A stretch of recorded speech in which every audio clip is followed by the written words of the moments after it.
In the deepest, darkest cell of the prison, there was a strange man locked inside. Every day he would climb the walls, not in an attempt to escape, but to train his body. When other inmates were out for recreation, he was lifting weights. When others were resting, he was practicing boxing. Even during hard labor, he would voluntarily take on the heaviest loads. Whenever there was a heavy rainstorm, he would run endurance drills in the pouring rain. One brutal training session followed another. But the reason he was so desperate to become stronger was actually very simple.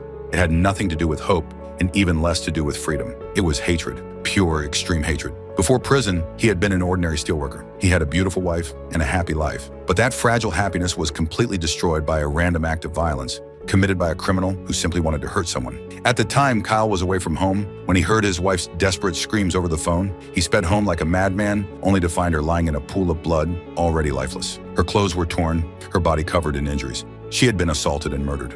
Later, Kyle managed to capture the killer, and after great difficulty, brought him to trial. Naively, he believed that justice would be served. But what he never expected was that the defendant came from a noble family. All the overwhelming evidence was dismantled by lawyers and money, and in the end, the man was found not guilty. Watching the killer's smug smile in court, Kyle's last belief in law, order, and human decency completely collapsed. Just as the killer was about to walk out of the courtroom, Kyle suddenly grabbed a security guard's gun and fired wildly at his enemy.